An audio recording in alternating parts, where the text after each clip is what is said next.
From San Diego, California, this is a One Extraordinary Marriage show, where being busy is overdone, romancing is fun, and scheduling sex has taken the guesswork out of wondering when you're going to get some. I'm Tony DeLorenzo, your co-host, along with my beautiful wife, Elisa. From coast to coast and around the world, thank you for joining us. It's time to talk sex, love, and commitment. Give us a call or text us on the HUG hotline at 858-876-5663 or send us an email to hugs@oneextraordinarymarriage.com. Today is the second episode in our series, Marriage Through the Years. This is part 2, Child Rearing Years.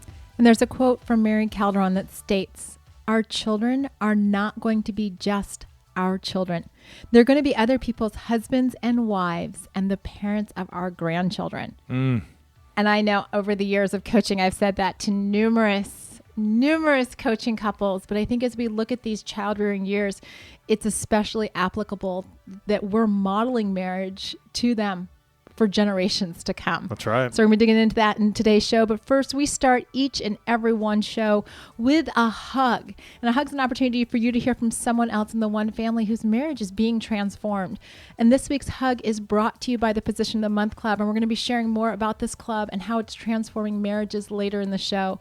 And this hug comes from an email message that we received that said, "I just wanted to drop you guys a note to let you know how much we love your podcast. I'm an associate pastor to youth and young adults. My wife and I are 20 years into our marriage, and we love every minute of it. We love your podcast because it keeps us thinking and working to have the best marriage there is. We're very open with our young couples about sex. We feel that the church has failed young couples by not talking about what a godly biblical sex life looks like. We wanted you guys to know that some marriages are going strong and still tuning in order to strengthen what we already have. Please keep doing what you're doing." Love it. Love it. And that's why we get behind these mics. You know, when we started the One Extraordinary Marriage show many, many, many years ago, I remember just hearing from God and just going, just be the seed. Just speak open, honestly, and transparently. Just share about marriage. Just share about marriage to folks. Let them know what's really happening. And you know what? We've been truly blessed and honored by all of you guys who do listen. And it's truly, it's an honor.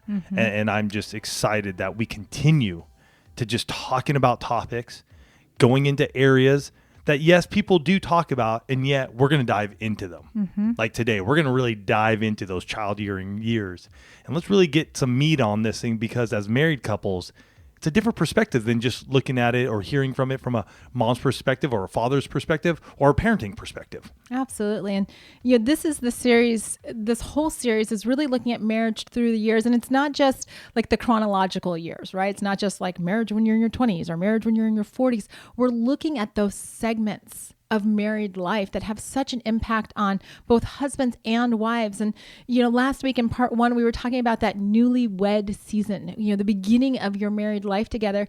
And like Tony said, today we're talking about the child rearing years. And, we know that you and the one family, some of you don't have kids and you're like, I don't even know what the whole thing is with kids. And we know that there are families here in the one family that have as many as 11 kids. Yeah. And Elisa and I, just as a heads up, we have teenagers. And yet we didn't start having our kids until we were 6 years married. So we waited. And even for us back, 22 years ago when we got married, that was sort of an anomaly. Most folks in our generation that we knew of anyways. What? Why are you laughing? I'm laughing because our generation makes us sound so old. Well, in our generation of when we got married, I'm not saying like we're old or anything. I'm just saying in that generation of when we got married, so many of folks that we knew, they would get married and they were having kids within a year. Right. It was really like quick. So for us to wait 6 years was truly an anomaly in our group, in sphere of folks that we were around. Absolutely. And the majority of folks in the one family, this is those that responded on Instagram stories, have either 2 or 3 kids. That's kind of where everybody's settling. And the age range in the one family, we've got kids that are just about to be born. And we know there's a whole bumper crop of new one family babies that are coming. We love. To some of you have kids that are in their 40s. And so you're dealing with all these different things. The biggest gap among siblings was 18 years. Somebody has a 19-year-old and a 1-year-old. Yeah. Wow. Yeah. Wow. Tony's like, hold on. Let me wrap my head around that math. Praying for you guys. But when we look at that, the thing with with raising kids, and this is collectively for us as a society, is that it doesn't just stop when, like I remember as a new mom, I was like, okay, like just when they get to this next stage, like, oh, I'll be able to take a breather and it'll be good, right? Like we'll be able to just fall back in. And the thing is it doesn't matter if you're just bringing baby home from the hospital or you've got adult children. Parenting looks different, but you're still doing it. Mm-hmm. Maybe it's a little less intense when they're older than when you're in the throes of diapers and sippy cups and, strollers and all that kind of stuff. But we have to look at this really over a lifetime, because here's the thing. Your marriage is their first role model into what marriage is going to look like. And here's why we say that for the lifetime, because really what we want to do is we want to equip you to have the marriage that you desire now, right? Now, whatever, and when I say now, and I'm really thinking of those younger years and in those teenage years, because they're going to be leaving your house. So a kid who's 40 years old is hopefully out of your house by this point in time, and you're just, hey, you're mentoring that child of yours. But we want you guys to be so in love when you're raising those kids, that when they do leave, that you guys are so in love, that you're not looking at gray divorce, that you're not looking at like, well, we made it to this point, so let's serve divorce papers. I was talking to someone just last week, and he and I got to striking up a conversation, and I was sharing about One Extraordinary Marriage, and he's like, oh my gosh, this is right up my alley. This is so cool. I've been looking for something like this. And they have a 4 and a 2-year-old. And so we began to talk, and he's like, we need this. And then he goes, you know what? My younger brother left the house, and this guy is probably in his late 30s, I would say, mid to late 30s. And he goes, you know what? When my brother graduated, left the house, my parents got divorced. And he's like, it just broke my heart to see that. I thought they were so in love. I thought they wanted to be together. And so we want to equip you so that way, when that time comes, you guys are more in love and ready for what's ahead. Because believe me, having teenagers, you're going to go through stuff. And for those of you who have teenage kids, you got it. Can you tell we're right in the throes of it with the teenagers? But if we back up a step, kids don't come with a manual. Right? Like your car comes with a manual, the air conditioner comes with a manual, the refrigerator comes with a manual. We get manuals. Like we're so manual happy. And yet the hospitals send us home with this newborn, somewhere around 7 pounds. And they're like, have at it. And yes, there are lots and lots of books, but like you don't get the owner's manual for your child, right? They don't come with one. And so we move into this place of having to figure everything out. And you all told us, and we remember this, right? The challenges to the marriage when you've got these human beings that are living in your house. It's the challenge with their needs. They need a lot. And it doesn't really matter how old they are. It just, their needs look different. Fluctuates. Yep. It fluctuates. Their schedules, trying to balance work and home, trying to get everything done. I mean, how many times have you wanted to throw up your hands and be like, I can't get it all done? I remember when the kids were younger, I thought our schedules were just nutso. Like, oh my gosh. But as they begin to get into school, then it really gets nutso. And oh my gosh, that's where I'm glad there is the progression. Because as you get there, you're in a new stage, and you begin to understand it and what's it look like for you and your family. Absolutely. And, you have situations impacting the marriage where maybe you have special needs kids, or you have, spouses who travel a lot. And so you have all of these different dynamics, and you're exhausted just trying to get through the day, or maybe you're exhausted trying to find a babysitter or afford a babysitter, or even just get out for a date night. And I think one of the biggest challenges that we as married couples are facing today is that there is this messaging out there that it is the kids above and before everything else. Like kids come first. And I remember reading an article some time ago, and they said the shift. It was this doctor who wrote this article. It was really interesting. And I forget, male, female, whatever. But that person, and when I say doctor, a PhD, not an MD, really said, I think it was a psychologist or sociologist, wrote about the shift that happened when the little triangle, the yellow triangle that says kid on board, or my kid's on board, or whatever. Baby on board. Baby on board. That was it. the shift that happened in that time period, and it was in the 80s when that came out, and this article really broke down where the disintegration almost of marriage began to happen, and parenting took the higher the higher placement in the family structure. Interesting. Yeah. If we can find that, I don't want to, I don't know if I'll find it right now. If I can find that though, you guys, I'll make sure to put that in the episode notes, a link to that.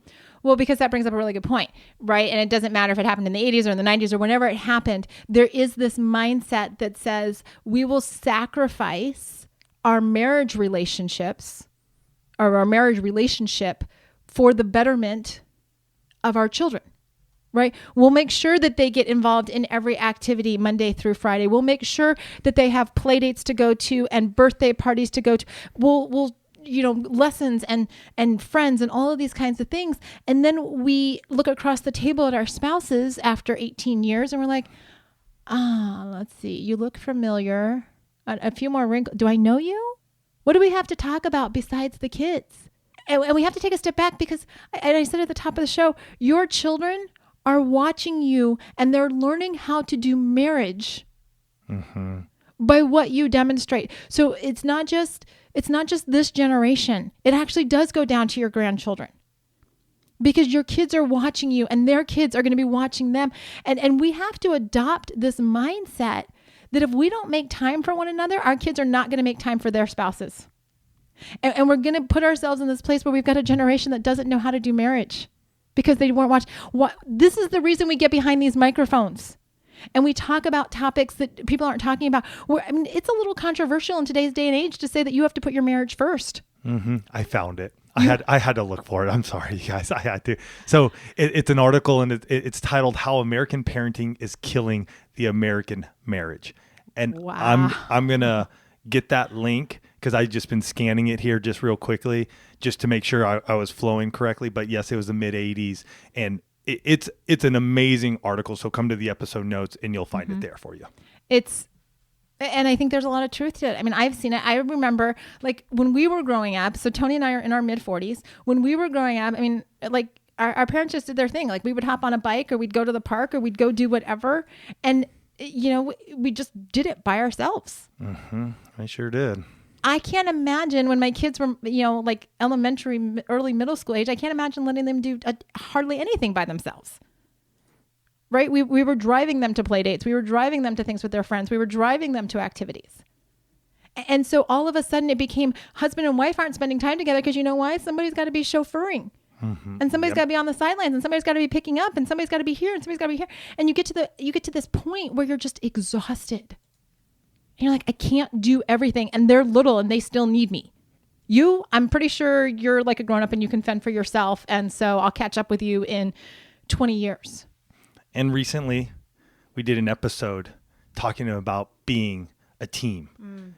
And if you haven't listened to that one, go back. I'll put it into the show notes here as well. But are you on the same team? Are you working together? Or are you being individuals raising your kids and going through this time period hoping that you're going to be just great at the end when you're not connecting now? And believe me, Elisa and I can talk about this because we've been there. We've experienced this. And still to this time, there are still days when we got to go, hold on. Like, do we really need to be there? Do we need to be there? Can we drop them off? Are they okay? Do we need to stand on the sidelines to watch their practice? I remember even when they were younger, we used to stand there and watch practices and it got to a point where like, they're fine. They're with coach. They're good. They don't need us here for 2 hours. Let's go take this time for ourselves. So it's definitely, I'm not going to say it's easy, and yet I will say it's exhilarating. I wouldn't want to do life without my kids. I love them dearly. And yet at the same time, I'm not going to do this life without Elisa. I'm not going to come up to the point and then go, oh, well, kids are done, so I'm done. No. I want, first and foremost, man, it's God, Elisa, kids, work, other activity. That's it. That's my order. And Elisa, and there are times when we got to adjust that and go, whoa, hold on, out of order. Let's readjust.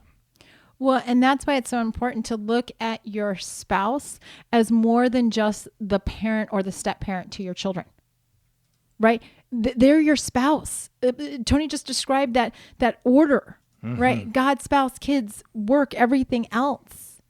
And we've got to remember that order, because this person that you stood up there and you said, I do with, they're your teammate. They're the ones that have your back. They're the ones that are going to pick up the slack. They're the ones that are going to encourage you. They're the ones that are going to say, hey, I've got this idea. They're to be a little trite, they're your person. But we've got to treat them like the person that we say they are, instead of treating them like, like I'll get to you later. I can take you for granted. Because I will tell you, as a society, we're spending way too much time taking our spouses for granted and focusing on our kids. And we need to actually flip that.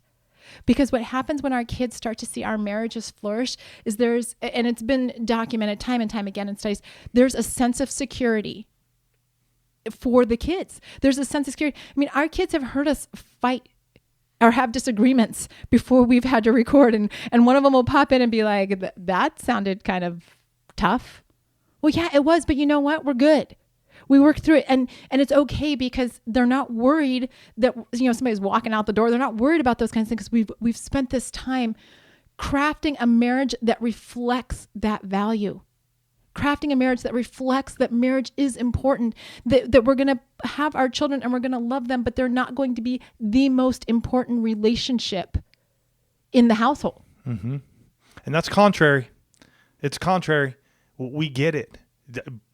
And I don't know why this has come into our society, that to love your spouse, you almost have to say, oh, but I love my kids too. You have to justify. You have to justify that. You don't. You love your spouse. It's all good. Love them. Mm-hmm. Love your kids. I even find myself having to do it at times, because people will say, well, do you not love your kids? I'm like, well, where did that come out of? No, I love them just as much. I prioritize how we're going to do things together, but it doesn't mean I love them any less. No way. It actually is a sign of loving them with a tremendous amount of love, to set that example for them. But we want to talk about how you can stay connected during these child rearing years. Right? No matter where you are in that span. But first, we want to share a little bit about this week's sponsor, and that's the Position of the Month Club. And the Position of the Month Club is the #1 community for couples who want deeper intimacy in and out of the bedroom. It's a community of folks who uplift and encourage each other, who are willing to be vulnerable and take off the masks about all areas of their marriage in order to strengthen their connection and their relationship. As one partner shared with us, I can't imagine losing the sense of love and community that we have in the club. It's amazing to be around couples who are so willing to invest in their marriage and have a heart for growth. The accountability that comes from being a summer partner keeps us going as well. But don't just take their word for it. Find out for yourself how the Position of the Month Club can transform your marriage. Check it out at positionofthemonthclub.com. It's more than just a new position each month. It's the resources and community that matter. So join now at positionofthemonthclub.com. So no matter where you are in this child rearing season, being intentional about your marriage is key. And I've shared this often, and maybe you've even heard me say it on the show here once or twice, especially if you've got young kids. You had a lot of fun with each other making those children. Mm-hmm. I mean, think about it. All of the good stuff happened in the bedroom, all the sexual intimacy, like that was good. And that doesn't need to stop or dry up once they're here. Get more of that, please. Now, there are nuances. There are different things that we got to deal with. And again, we're right there. I will say having sex before not before, but when the kids were younger was so much easier than it is now. And we've just had to ebb and flow, talk, learn, discuss. What are we doing? Being even open with our own kids and letting them know that sex is this amazing thing that happens between a married couple, and allowing them to know that we're doing that. So there is no shame. There's no guilt. There's no nothing on our part. Hey, that's what we're doing. Mm-hmm. Like, it's all good, but age appropriate when you're raising your kids of how much you're sharing with them.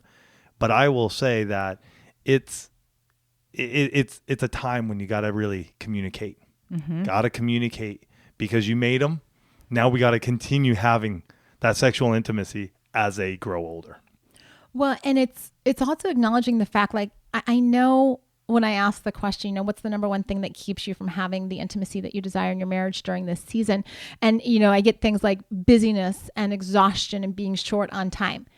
And I just want everybody to take a deep breath, because I may push your button here.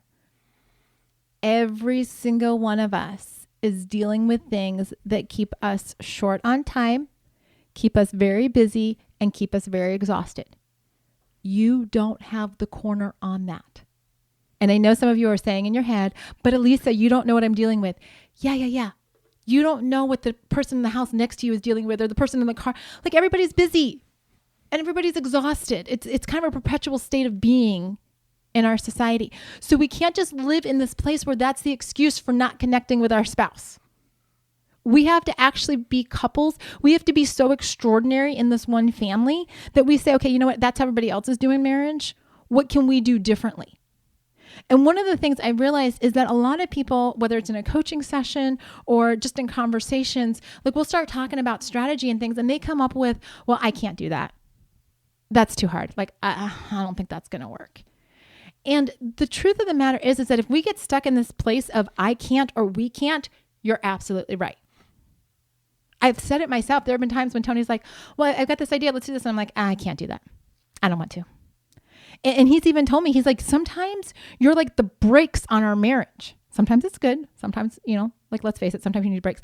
But sometimes those brakes, those I can't, those I won't, those it's not going to work, those do more harm than good in helping to create connection.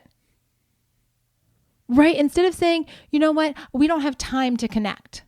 Well, I'm guessing during these years, y'all have time to post pictures of your baby, child, precious little something to Instagram or Facebook.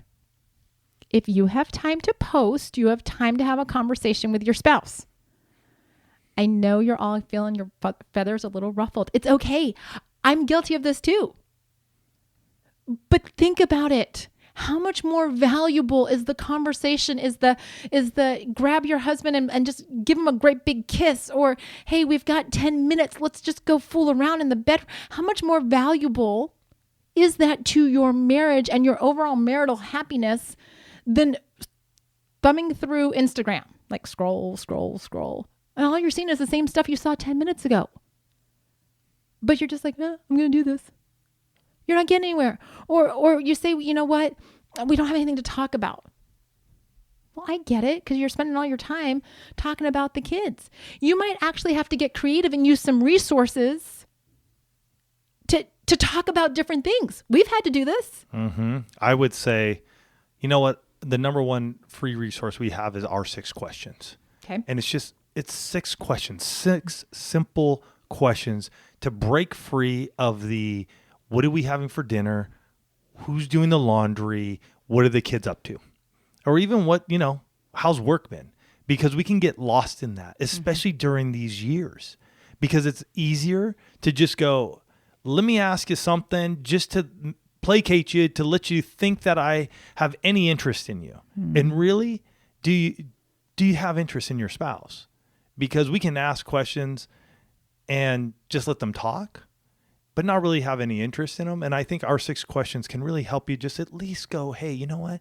Show interest. Mm-hmm. You know what I mean? Listen, break free of the normal day-to-day baby talk or kid talk. So you can get that at our6questions.com. And I'll also put a link here in the episode notes for you guys. Start asking yourselves, what can we do? Right? What can we do to connect? What can we do to get a few minutes? If it means, and here are all the screen time conversations that we're going to have here. If having your kids watch 10 minutes of something on a screen allows the two of you to be able to reconnect at the end of a stressful, busy day and be able to face, you know, beds, bath, and dinner together in a much happier place, it's worth the 10 minutes of screen time for the 2 hours of kid intense time at the end of the day. Sometimes we just have to think about these things, like, what can we do? What can we do to romance one another? I mean, you might even have to ask during these child rearing years, hey, how do you want to be romanced? We've lost sight of that. Ask the question. right? Don't let these years be so kid focused, kid centric. Like, I mean, I bet if I were to ask you, you know exactly what makes your child happy. You know what their favorite ice cream flavor is. You know what their favorite, what 10 toys they have on their Christmas wish list. You know all of these things about your kid. Do you know them about your spouse in this season? Because people change. Mm-hmm. And how do I know this? Because your kids have changed. What they wanted when they were 4 and what they want when they're 14, two totally different things. In that same 10-year span, do you know what your wife, what she likes, what makes her heart sing? Do you know what your husband dreams about?